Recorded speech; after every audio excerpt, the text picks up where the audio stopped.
महीनों से भारत पर आक्रमण करने की तैयारी कर रहा है, भारत को आंखें दिखा रहा है और उसके तमाम सरकारी मीडिया रोजाना युद्धाभ्यास के नए नए वीडियोस जारी करके भारत को डरा रहे हैं। लेकिन अब ये हेकड़ी चीन को भारी पड़ने वाली है, क्योंकि चीन के दांत खट्टे करने के लिए भारत के 22 रेजिमेंट, जिन्हें एस्टेब्लिशमेंट 22 भी कहा जाता है, अब वो मोर्चा संभाल सकता है।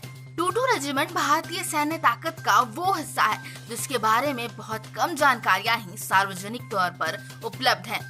ये रेजिमेंट आज भी बेहद गोपनीय तरीके से काम करती है और इसके होने का कोई प्रूफ भी पब्लिक नहीं किए गए हैं। 22 रेजिमेंट की स्थापना 1962 में हुई थी। ये वही समय था जब भारत और चीन के बीच युद्ध हो रहा था। तत्कालीन इंटेलिजेंस ब्यूरो के चीफ भोलानाथ मलिक के सुझाव पर तब के प्रधानमंत्री जवाहरलाल नेहरू ने 22 रेजिमेंट बनाने का फैसला लिया था। इस रेजिमेंट को बनाने का मकसद ऐसे लड़ाकों को तैयार करना था जो चीन की सीमा में घुसकर लद्दाख की कठिन भौगोलिक स्थितियों में भी लड़ सकें। इस काम के लिए तिब्बत से शरणार्थी बनकर आए युवाओं से बेहतर कौन हो सकता है। ये तिब्बती नौजवान उस क्षेत्र से परिचित थे, उन इलाकों के जोखिम से वाकिफ भी थे। शुरुआती दौर में जहां 22 रेजिमेंट में सिर्फ तिब्बती मूल के जवानों को ही भर्ती किया जाता था, वहीं अब गोरखा नौजवानों को भी 22 का हिस्सा बनाया जाता है। इस रेजिमेंट की रिक्रूटमेंट भी पब्लिक नहीं की जाती है। 22 रेजिमेंट को शुरुआती दौर में ट्रेनिंग अमेरिकी खुफिया एजेंसी CIA ने दी थी। इस रेजिमेंट के जवानों को अमेरिकी आर्मी की विशेष टुकड़ी ग्रीन बैरेट की तर्ज पर ट्रेनिंग दी गई। इतना ही नहीं, 22 रेजिमेंट को M1, M2 और M3 जैसे हथियार भी अमेरिका की तरफ से ही दिए गए।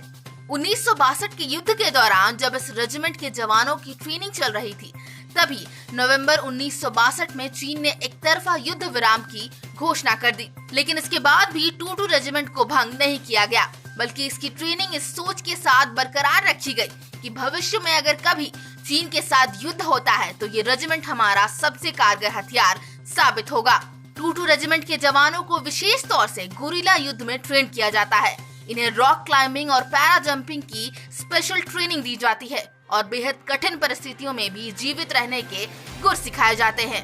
अपने अदम्य साहस का प्रमाण 22 रेजिमेंट ने 1971 के बांग्लादेश युद्ध में भी दिया है, जहां इसके जवानों को स्पेशल ऑपरेशन ईगल में शामिल किया गया था।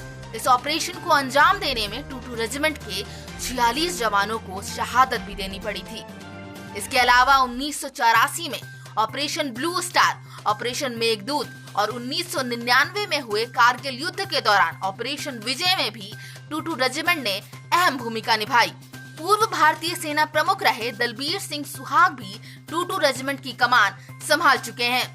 ये रेजिमेंट सेना के बजाय रॉ और कैबिनेट सचिव के जरिए सीधे प्रधानमंत्री को रिपोर्ट करती है।